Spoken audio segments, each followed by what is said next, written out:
And anyone can do it. If you're listening to this, you are a leader in your life. No matter what, there's people involved in your life. And you can really make special things happen when you embrace yourself and have that confidence to become a leader. You have that degree of leadership within you at any position. Even though it can be difficult, tricky to look yourself in the mirror and say, oh, this is something I need to work on, the outcomes, the big vision, the picture is going to be worth its weight in gold.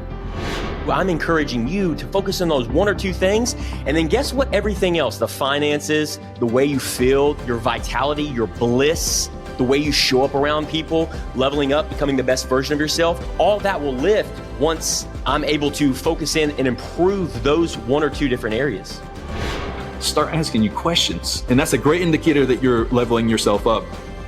Once I understood, I looked at the man in the mirror and I said, you know what? I have got to work harder on myself. I've got to be able to ask myself the hard questions. Am I masking things? Am I Superman? Am I Clark Kent? Think about what's possible for you, and over time, as we always say, you can make a difference.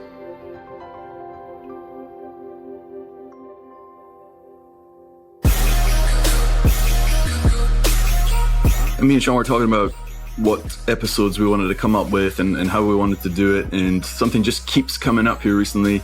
The 80-20 rule. You've probably heard of it before, and I'll just give a little history on that. It was the Pareto Principle is what the 80-20 rule is. I read that. He was an Italian economist, and he realized that 20% of the Italian people owned 80% of the land.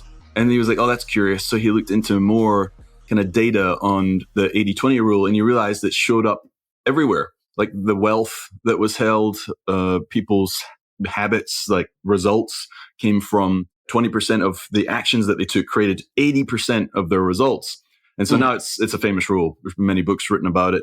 Many people have mentioned it. And if you were to think about your own life, if you think about the actions that produce the results in your life that you want, good or bad, P.S., we'll get into that. It really is true. And it's not a hard 80-20. It could be a 70-30, could be a 90-10, but the general principle is the small amount of your actions will produce the mass amount of your results. So we're going to talk about that today, and we're going to ask some questions to you that you'll be able to ask yourself, and to try and help pinpoint what are the actions that you currently do that you either need to reverse or do more of, and how do you let that other 80% of your actions burn? And we'll get into that, because that's one of the hurdles is, well, what about all these things I need to do? Well, we'll dig into that today, and we'll have some personal stories, and we're going to get into it. But yeah, 80-20 rule, Sean, how does that show up in your life? Man, so the 80-20 rule, I wish I would have understood this a decade ago.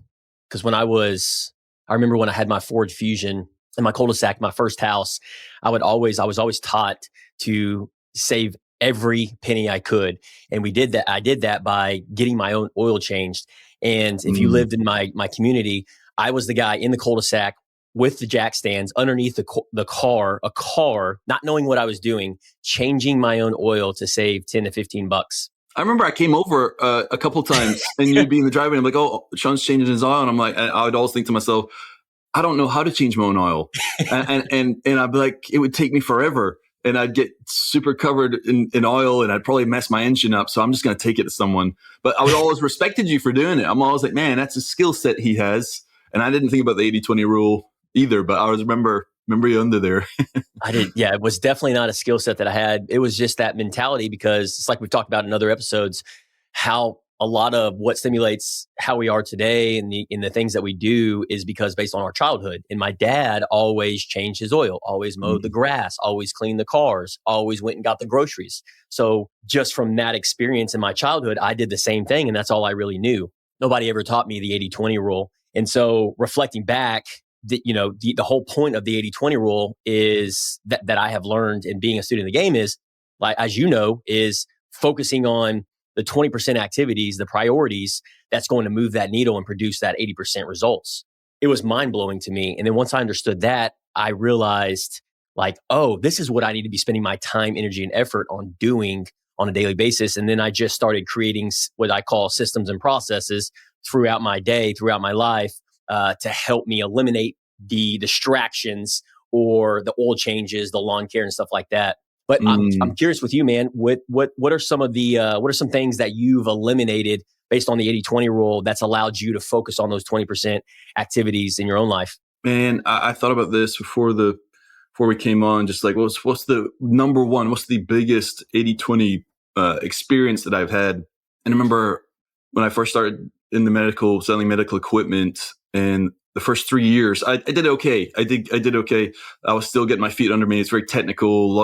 It's a lot of relationship building and just learning the skills and whatnot. But I looked at the top guys and I looked at what they were doing. They were always talking about infusion pumps. Hospitals have to buy a lot of infusion pumps and monitors, believe it or not, patient monitors that either mount on walls, and there's some super advanced ones. And I noticed that these guys they always had these big either monitor or infusion pump deals. And I was like, man, I wish I could do those. And I just felt inadequate. Like, remember, like, I don't discuss these. Like, how are they getting this volume of, like, how are they finding these?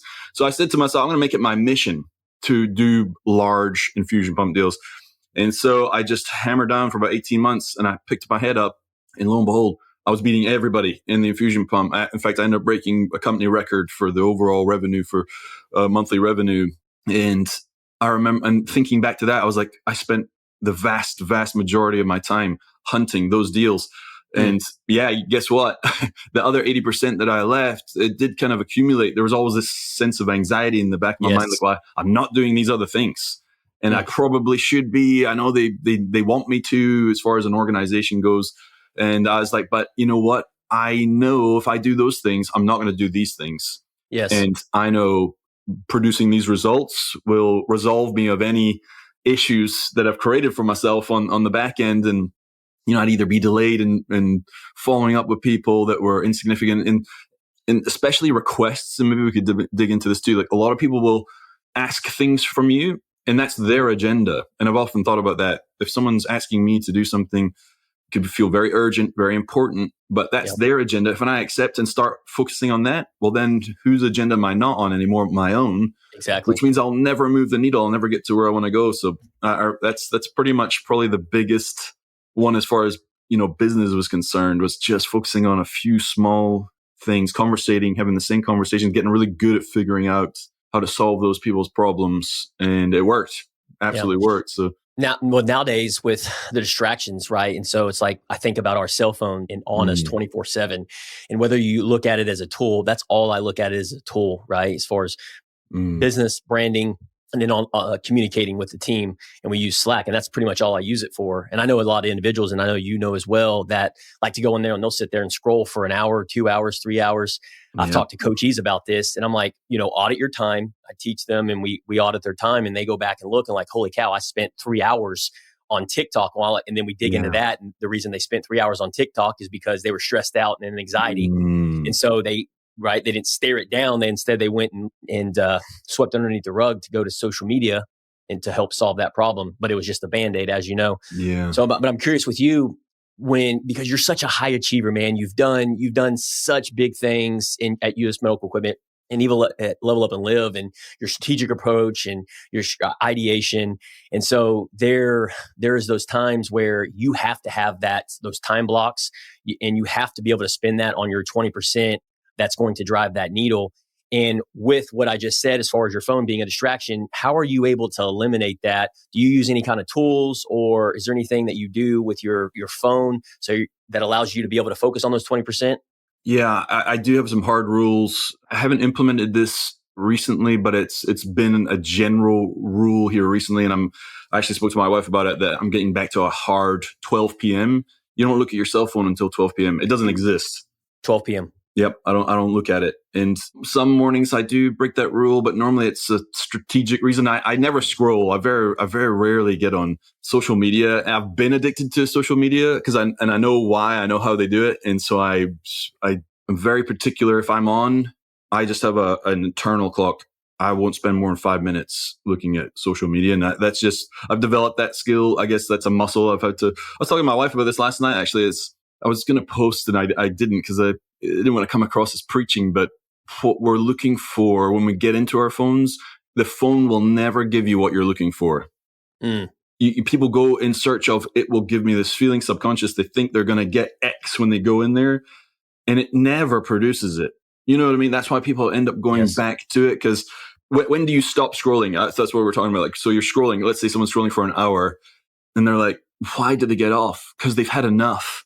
They're like, Yeah, this isn't giving me what I want anymore. Well, that's what right. was it giving you in the first place? So Mm, why did you spend an extra hour on there? And you come off and you kind of pick your head up and you look around and be like, oh shoot, an hour's gone by. I just did this and nothing's happened out here.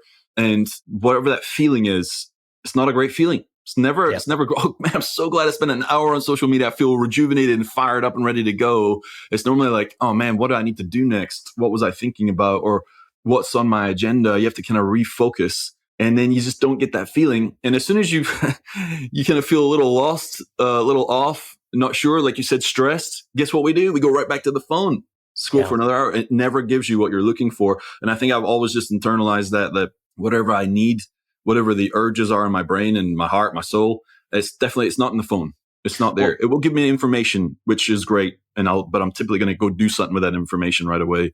so you were going back to, you said you don't look at your phone until 12 o'clock, or you're working on making that progress to not look at it from 12 o'clock. But somebody's listening to this and they're like, well, there's no way I can do that, Ewan. I've got customers, I've got emails, I've got to check. There might be an emergency. One of my kids might call me. My wife might call me. There's no way I can wait till 12 o'clock. Yeah, that is where it's going to have to be a skill. You'd have to audit how many times have you really needed, how many emergencies have shown up. And you can either be trained by your customer or you can train your customer. And here's my theory on that. You could say, well, then that's not great service, but it's actually a disservice to jump on their call immediately because they will be the ones that suffer when another customer needs them immediately. So now they're whatever it is that they need in the future, which is the best of you. They can't get the best of you because you're constantly on somebody else's agenda. And so if you're on your agenda, you're going to be your best version. And so it's a compounding, much larger overacting perspective, right? And, in business, I think about, well, you could have people handle phone calls, right? If you're an entrepreneur, that would be a position immediately you'd want to fill.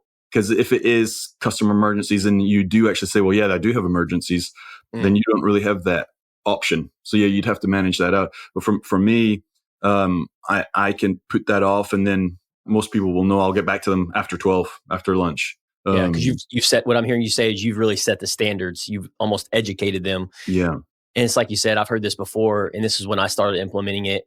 When I heard this, I don't know who I heard it from, but it's like, okay, if you think about your emails, your text messages, your phone calls in the last 30, 60, 90 days, let's break that down. Okay. Out of those 90 days, how many of those have been emergencies? Yeah, it's exactly. Nothing is really an emergency. Like we think they are. It's urgent, but it's not important. We confuse important with urgent, and that's a skill. And I still mess that up all the time, just depending on who's asking.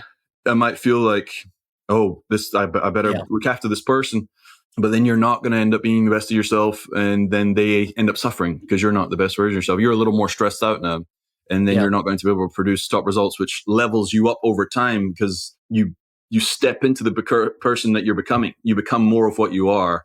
And if you're just in that constant, like, responsive mode, anxious, that's where burnout happens. That is the definition of it, is you've just constantly been responding to everything that's not your agenda, and it's exhausting. And so I think people have to, you chip away. If I was to think back, I trained myself not to look at my phone. I remember I'd pick it up and be like, what am I doing? I put it down, and I just continually did that until, again, why was I picking it up?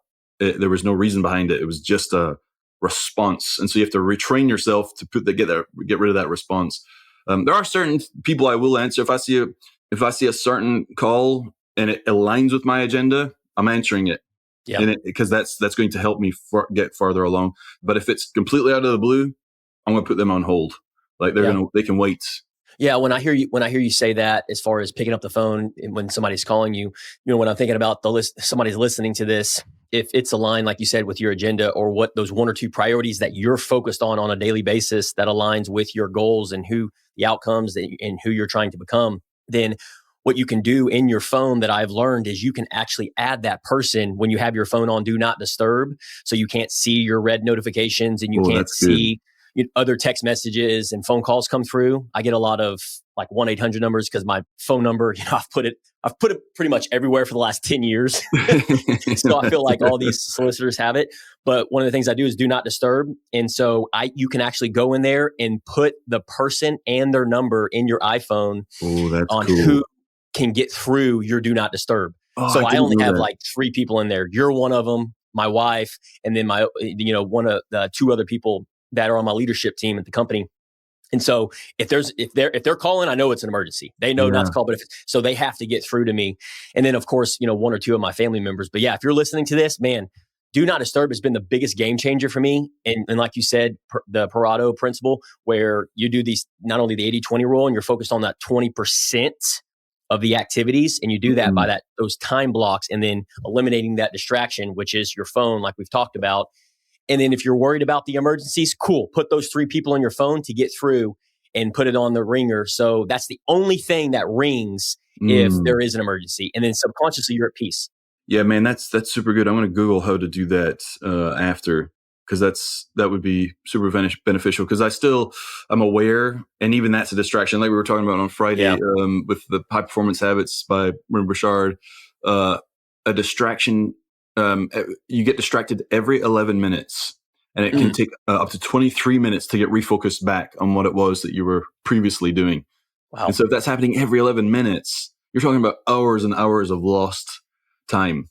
Even Isaiah mentioned that, the average salesperson works about 90 minutes a day of actual work because they're so pooled and distracted. And being busy can feel very productive, but busy is not productive. It's actually anti-productive. It's it will kill you just to be shuffling things, because that's not a needle mover. It's again, it seems urgent or seems important, but it's not.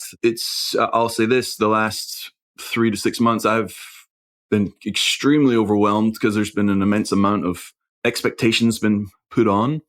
And so I've really been spending I'd probably say the last 3 months figuring out my equilibrium of how to manage it all and get back to, because I know within my soul, I'm not working on the important stuff right now. I'm responding, and I feel like I'm so overwhelmed I have to.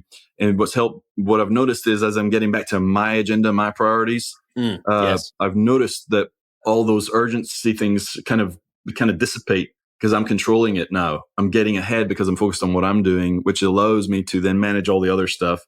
And so, I'm finally, and you know what? That's a level up moment because you can be doing what you've always done, and then things change and you're not prepared for that change. So then you have to adapt, and then you get back to your next plateau of the level up, because I feel like I'm right there right now. As soon as I feel like I'm progressing, I'm back on mission.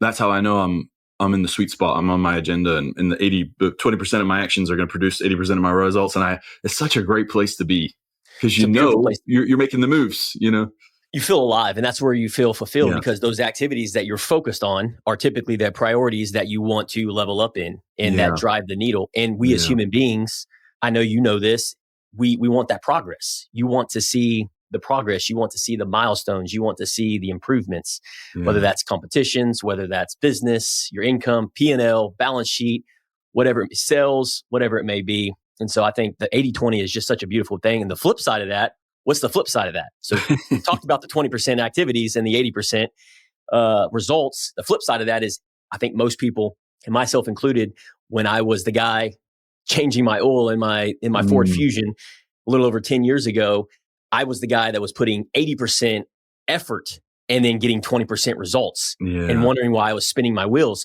And I remember, dude, like it was yesterday when I would change the oil in my car. It would take me half a day. I would have oil all underneath my fingernails for a week, talking to customers, oil up to my sleeve, and all my clothes would be just oily. And then I would go and mow the yard. Well, I would do these 2 things. And at the end of the day, I would sit there, and I remember just sitting on the edge of my chair. We had a little swing out in the front yard, looking at the lawn, looking at my car, because I'd washed it, of course, right after an oil change, and just feeling so accomplished. Yeah, man. Feeling just so yes, I'm the man, dude. Clean yard, oil change, and clean car. And so for the longest time, man, I just put that on repeat. And all I was doing, Ewan, was it was that 80% effort. I was spending 80% of my Saturday on the things that didn't really matter, right? To Yeah. save the $10 to $15, where I should have been focused the 20%. If I would have understood that principle, that 20% of activities, maybe I should have been reading a book, right? Yeah. Or working on a skill set, or working on something that was going to move the needle. But of course, what you don't know is what you don't know. And so I think being able to talk about it now, and then helping individuals be able to avoid that failure. Here recently, we had an 80-20 power session with the insurance company, and I had this conversation with all of them. We went down line by line, segment by segment, and just giving them some different tips and tricks, and just really hammering down the 20% activities, the one or two things that you should be focused on in each individual person and in their role. And so if you're listening to this, in the role that you're playing in your life, mom, dad, family member, salesperson, marketing person, whatever it may be, what I told them, I was like, this activity, what are you really good at? Okay, Christian, you're good at this. Janice, you're good at this. Donald, you're good at this. Ewan, you're good at this. Cringer, you're good at this. And then you're focused on these one or two different things. And then I would ask them, what is it that's going to drive the needle? What task or responsibilities are you going to that you need to be spending majority of your day on, that's not only going to that's going to be in your strengths in your role, but that you're good at, but it's also going to drive the needle to get to where you want to go, in whether it's new business, or whether it's retaining customers, or reaching out to customers in service and sales. And so each of them were able to break those down in their respected roles, and then focus in on that. And then over the next few days, it was funny because I got emails on some updates of, hey, look, I've tried. Thanks so much for the advice. One of my guys, he said, thanks so much for the advice on not checking the email first thing in the morning, because he would check. He would literally, if a customer would send an email, he would respond right away. If we would send a Slack message, he would Slack message right away. And I'm sitting here going like, bro, this is not the 80-20. You're spending 80% of your efforts, right, on, and that's why you're getting 20% results. You instead, like, eliminate that, put it on do not disturb, don't Slack, don't email until like mid-morning. He did that and ended up getting a sale the first thing in the morning. It's like, thanks so much for the advice on not checking the email in the morning. That's awesome. Because I was able to talk to a customer and able to go through the process, which is, that's his role in driving that needle. And then I've got another individual that sent me an email, and she's like, I'm going through the process, but I'm struggling. She's like, and so I was like, hey, just taking one day at a time. What was she struggling with? Was it with the email? Because she feels like on phone calls and text messages, she's got to respond right away, just like the other individual. And so when she's not checking the emails every 15 minutes, she feels like she's not responding to an urgent matter for a customer. Yeah. And she does a lot of hands-on with a product. And I said, well, it kind of like what you said at the beginning of the episode, you've got to set the standards. You've got to educate, like, hey, whether it's an automatic reply, that's one solution. Set an automatic reply. Hey, I'll check my emails at this time of day and this time of day, and I'll be sure to respond to you. So it's that subconscious and breaking that unfamiliarity. It's an emotional conversation. It's very emotional, but it's not. Yes. But it's like we feel like we've been trained. Oh, good service is immediate. Like being immediate is good service, which that can be true. Like if I call some like a business, well, I love it when they pick up in 2 or 3 calls or rings. Well, that's great, but that's been set up that way, and that's their mission. That's their 20% of their actions going to produce 80% of the results. Is what that person does is answer that call. So everybody has their 80-20. But the emotional, I got to respond to it right now. You really don't, because like you just said, once you talk to or set the standard, and that person knows that you deal with them at a later point, and they know what the expectation is. It's all about setting the expectation. Once the expectation switches from immediate to my time frame that will help you, then they immediately settle, because immediately that urgency that they just had 2 minutes ago is totally gone because the expectation has changed. And so maybe that's a tip for everyone that's listening, is setting the expectation. Like that's what you said is ideal. I think that's brilliant, because I remember early and often I had a lot of coachees, they always felt like, and I resonated so much with it, because especially new business owners, or if you're a high achiever, and especially if you're listening to this podcast, you want to level up, live your best life. You're typically on the ball. You're on the ball with things. You're moving, responsibility. And so you've got tasks, you got responsibilities. And sometimes, man, we're just treading water every single day, where that's cog in the wheel, and it's just that hamster wheel every single day. And you're like, and then you're like Sean 10 years ago, sitting at on the swing going, yeah, baby, clean car, oil change, and yard. but it's that 80% effort. I'm exhausted, I'm tired, but I really wasn't driving the needle at all. Yeah. And so maybe you're feeling like that. And if you are, I challenge you to write one thing down here between now and the next episode on one activity that you could really focus on and start time blocking and applying the 80-20, which is that 20% spending your time, energy, and effort on that one activity and where you feel the best during the day. So if that's a morning time and you're doing the hardest task then, and then the flip side of that is eliminating a task that is preventing you from that activity. And so for me, instead of reading 10 years ago, I was washing my car, doing my oil change, and when I could have been doing other things to really drive the needle in the skill sets that I needed to learn in sales, which is the industry that I was in at the time.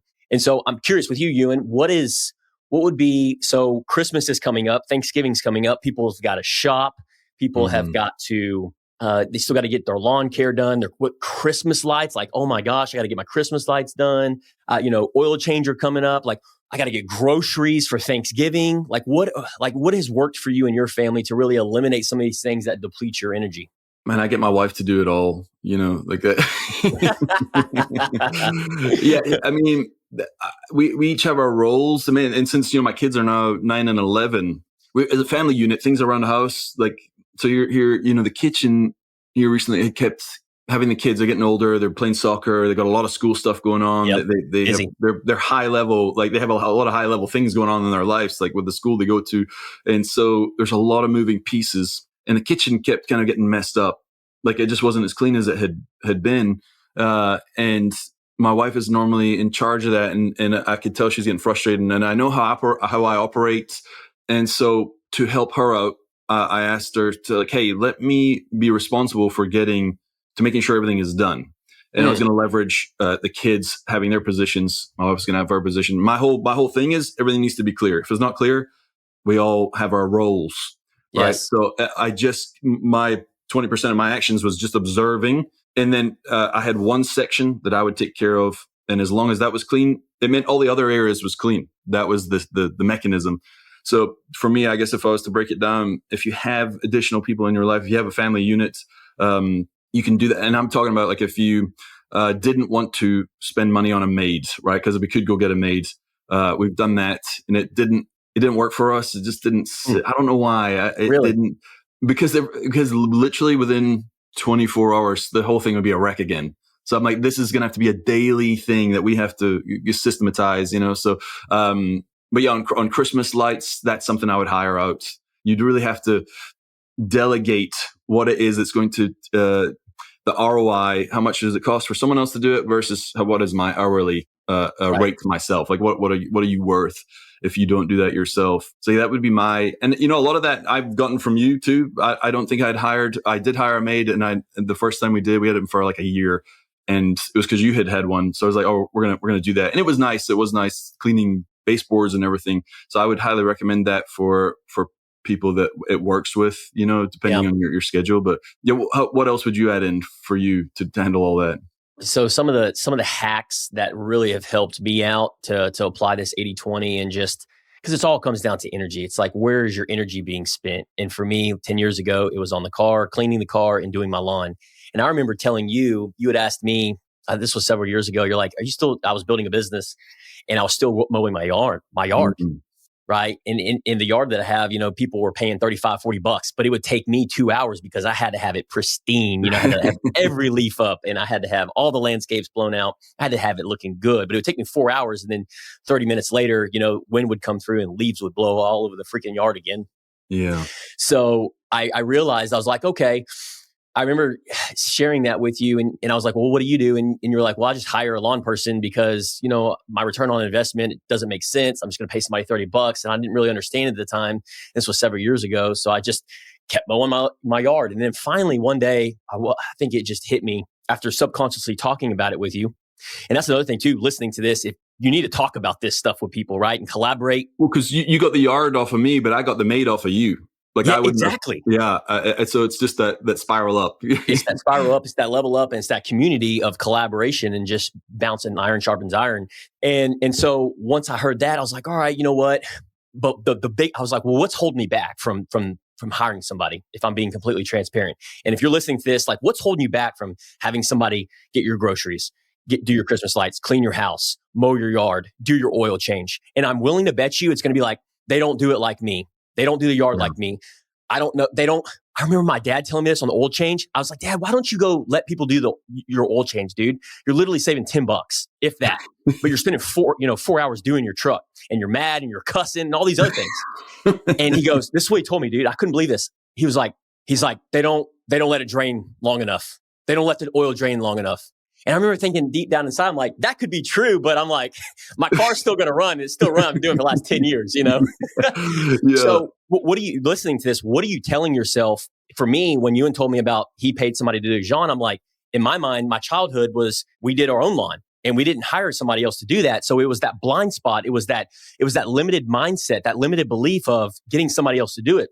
And then once I released the rein, I'm like, okay, you know what? I'm going to try it. I'm going to pay somebody $40 to mow my lawn. And I haven't looked back since. Yes, once I hired somebody to do my lawn, it's been the best investment. And then once I got my time back, I remember sitting in my studio, Ewan, reading a book while the person was out there mowing his lawn. He was happy. I was happy because I was learning my skill sets. And then I started I started going into like hack mode, bro. Yeah. I started doing HEB. If you're an HEB, I started doing delivery service, paying $10 there. And then I started hiring for Christmas lights because I didn't like getting on a ladder. Nobody likes getting on a ladder. And then, dude, I remember, Ewan, Saturdays, I would wake up Saturdays when we bought our house in 2019. And I would tell Kendra, I'm like, babe, I'm going to wake up and I'm going to go down to the store and I'm going to get a Bang energy drink.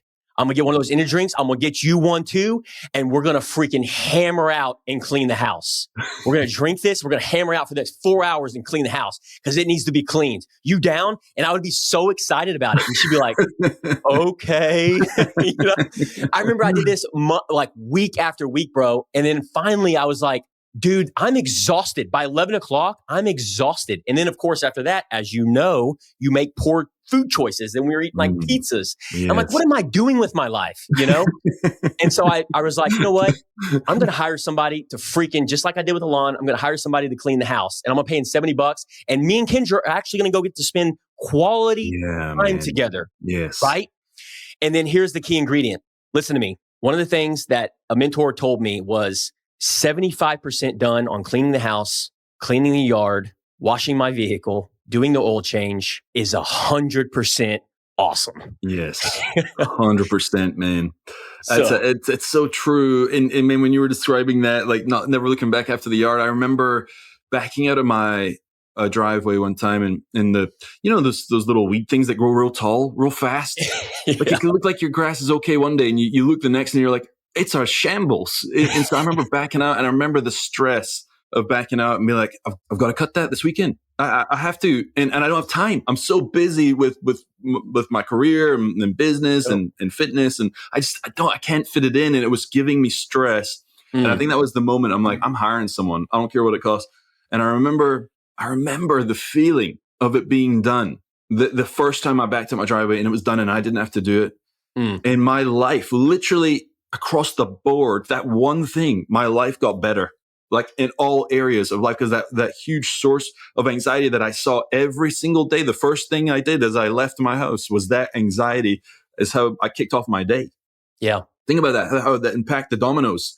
Exactly. I'm thinking about my yard needing done, not thinking about a $400,000 deal that I could close. Yes. I'm thinking about my yard, not this deal and how I'm going to show up. And so it's a domino effect.